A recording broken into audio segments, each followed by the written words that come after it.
বিজয়, বিদয় বাবা, আব্বা সাবধানে পরীক্ষা দিস বাবা। আব্বা আমার এনে তোমার চিন্তা করতে হবে না। আর তোমার ওই অসুস্থ শরীর নিয়ে তুমি কেন রান্না করে গেছো? ঘরে গিয়ে বিশ্রাম করো। আরে বাবা, আমার লয় তোর চিন্তা করা লাগবে না। তুই যা, যাই এইবার ঠিকঠাক মতো পরীক্ষাটা দিস। আব্বা আমি তো সব ইন্টারভিউ ভালোভাবে দিই, কিন্তু বর্তমান সময় তো তুমি জানোই যে ঘুষ ছাড়া চাকরি হয় না। যে ইন্টারভিউ দিতে যাই সেই নেই ঘুষ চাই। আর আমাকে তো এরকম অবস্থা নাই যে আমরা 10-12 লাখ টাকা ঘুষ দিয়ে চাকরি নিব। এর লিগে সব জায়গা থেকে আব্বা রিজেক্ট করি। হরে বাবা, বুঝি তো, সবই বুঝি, কিন্তু আমি তোর বাপ হিসাবে ব্যর্থ। একমাত্র এই আল্লাহর কাছে দোয়া ছাড়া আর কিছুই করার নেই বাবা। আব্বা তোমরা কইছি এই অসুস্থ শরীর নিয়ে অযথা কোনো টেনশন করবা না, তারপর কেন তুমি টেনশন করতেছো? ঘরে যাও, ঘরে গিয়ে বিশ্রাম করো। আর আমার দেরি হয়ে যেতেছে, আমি গেলাম। না রে বাবা, টেনশন তো করিলে তোর একটা চাকরি বাদা হইলে আমিও বাঁচি। মরার আগে যদি তোর একটু ভালো দেখতে পারি, মরিয়াও শান্তি পাবো বাবা। তাই যা বাবা, তুই ঠিকঠাক মতো যাস, আর রাস্তাঘাটে সাবধানে যাই বাবা। আচ্ছা আব্বা, আর তুমি নিজের শরীরে যত্ন নিও। আচ্ছা। আল্লাহ, ও আল্লাহ, তুমি আর কত পরীক্ষা নেব, আর কত ধৈর্যের পরীক্ষা নেব। এইবার একটু ছেলেটার একটা চাকরি ব্যবস্থা করে দাও। ছেলেটা তো কম কষ্ট করতে আছে না, এই অফিস ওই অফিস, একটা চাকরির লেগে তো দৌড়াদৌড়ি করতে আছে, চাকরি হইতে আছে। আল্লাহ, তুমি একটা ব্যবস্থা করে দাও মাওলা।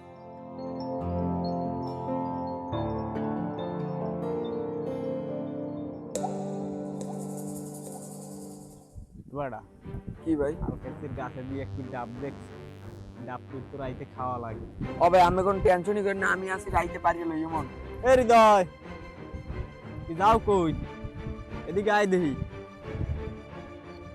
এই তো চাকরির জন্য ইন্টারভিউ দিতে যাচ্ছি। আরে ভাই, আপনি আর কত কল চাকরির ইন্টারভিউ দেবেন? আপনি ইন্টারভিউ দিতে দাদু হয়ে গেছে। ওই ইন্টারভিউ বাদ দিয়া কালকে আমাকে খেতে চললে আইস, বদলা লাগবে। তুই বন্ধু মানুষ, তোর টাকা বাড়াই দি মন। ওইসব বাদ দেন ভাই, চাকরি পাইবেন না আপনি এবছর, আর পাইতে আছেন। চাকরি যদি পাইতি হলে আগেই পাইতি। আর কত দিবি ইন্টারভিউ? ভালো কথা কইলে গায়ে লাগে না। এ বেটা, ও বলে পাইবে চাকরি। ও চাকরি আর পাইছে? চাকরি পাইলে এতদিনই পাইতি আনে। হয় হয়, এ আর চাকরি পাইবে না। ওই ইন্টারভিউ দিয়েই যাইবে আজি। হয়।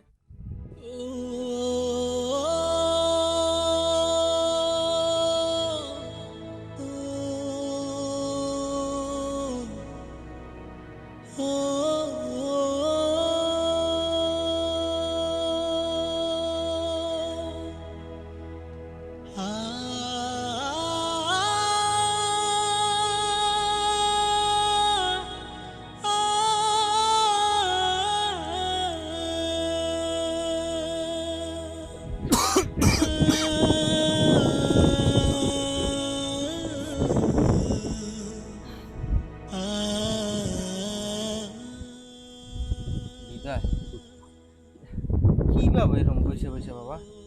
তেমন কিছু ভাবতেছে না আব্বা। তুমি এই শরীর না বাইরে এসো কেন? ঘরে গিয়ে বিশ্রাম করো।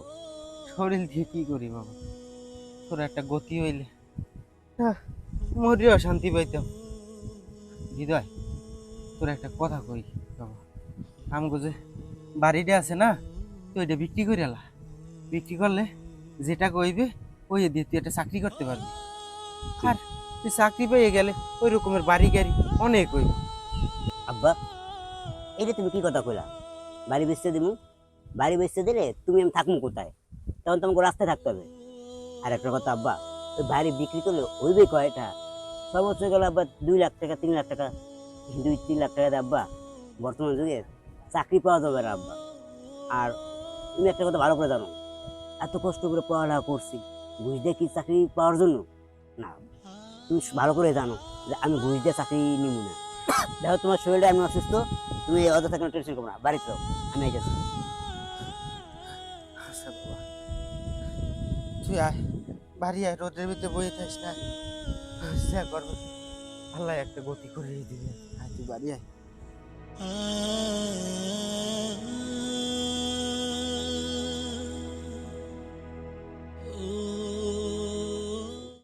আরে আপনি কোনো চিন্তা করেন না, আমি আছি না।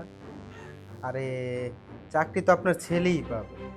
আপনি একটা কাজ করেন, আপনি একটু চা নাস্তার খরচটা একটা অ্যাকাউন্টে ট্রান্সফার করে দিয়েন। আরে ওইটা বিষয় না, ওইটা কোনো বিষয় না। আসলে একটু উপর মহল থেকে একটু চাপ আছে তো, এর লিগে তো জাস্ট ইন্টারভিউ একটু শো। সমস্যা নাই, সমস্যা নাই, আমি দেখতেছি। হ্যাঁ হ্যাঁ, আরে আপনি এটা লইয়া কোনো চিন্তা করেন না, চাকরি আপনার ছেলেই পাবে কনফার্ম। আমি আছি না।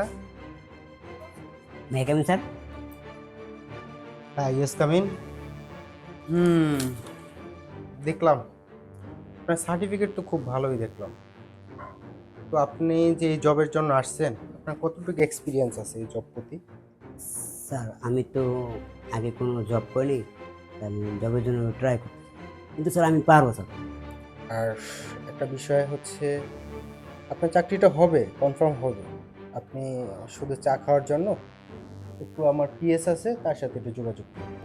আরে বোঝেন না, আরে বর্তমান মার্কেটে আপনি জানেন না যে চাকরি পাওয়াটা এত সহজ না, মুখের কথা না। এত সহজে চাকরি পাওয়া যায় না। আপনি কি বোঝেন না? চাকরি পেতে হলে আপনি একটা কাজ করবেন, আপনি শুধু চা খাওয়ার জন্য, আর বাকিটা আমার পিএস আপনাকে বুঝাই দেবো আমি। এই আতিক,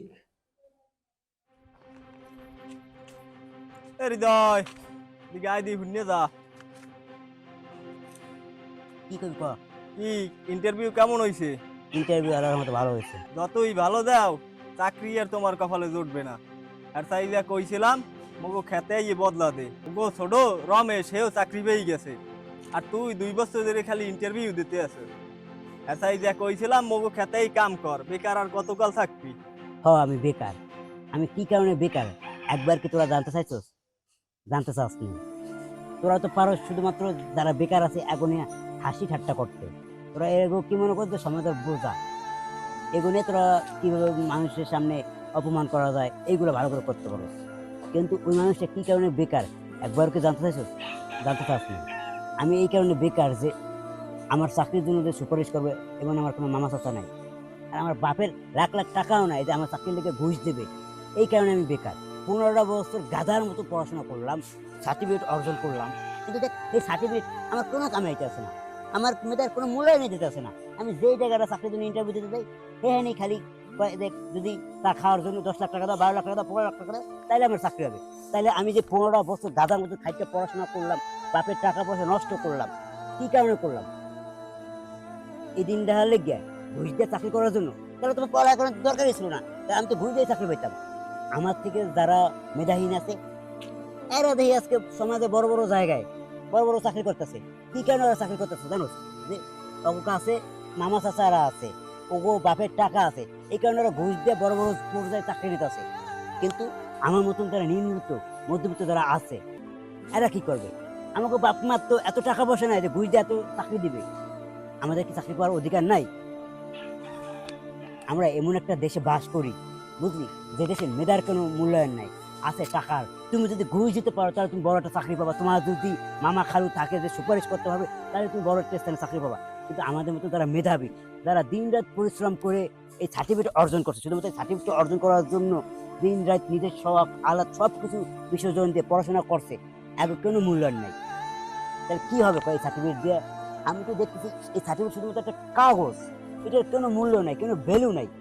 ভ্যালু যদি থাকতো, আজকে যদি আমি বেকার না থেকে আমি একটা চাকরি করতে পারতাম, তাহলে এই সার্টিফিকেটের ভ্যালু আছে। কিন্তু এই সার্টিফিকেটের কোনো ভ্যালু নাই, কারণ আমি বেকার।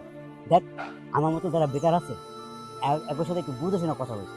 কারণ আরে না পারে পরিবারের সামনে গিয়ে কথা বলতে, না পারে সমাজে কথা বলতে। কি কারণে কথা বলতে পারে না জানো? কারণ কোনো কথা বলতে গেলেই তো তাদের একটাই খোঁটা দিবে যে তুই তো বেকার, তুই তো কিছু করিস না, তুই তো 2 বছর ধরে চাকরি ইন্টারভিউ দিতে আসছিস। আমি গত 2 বছর ধরে চাকরি ইন্টারভিউ দিতে আসছি, এই পর্যন্ত 22টার উপর ইন্টারভিউ দিয়েছি, কিন্তু আমি কি কারণে প্রত্যেকবার রিজেক্ট হয়েছি তোরা কেউ জানতে চাস নাই। আর এই কারণে আমার মনের ভিতরে যে কি চলতেছে, তোরা বন্ধু হিসেবে একবার কি আমার পাশে এসে দাঁড়াইছিস? বন্ধু, চিন্তা করিস না, আমরা তোর পাশে আছি, তুই ইন্টারভিউ দিতে থাক, কি করিস নাই। তোরা পারো যে বেকার নিয়ে কিভাবে হাসি ঠাট্টা করা যায়। দেখ, শুধুমাত্র আমি একা বেকার নাই, এই বাংলাদেশে 35 লাখের উপর বেকার আছে, যারা এই বেকারত্ব নামে অভিশাপে দিন কাটাচ্ছে। তাই বেকারদের নিয়েও হাসি ঠাট্টা করার আগে তাকে মনের অবস্থা একটু জানার ট্রাই করিস, তাকে মনের অবস্থা বোঝার ট্রাই করিস। কারণ এই দেশে মেধার মূল্যায়ন নাই, সবখানে শুধু ঘুষ আর দুর্নীতি।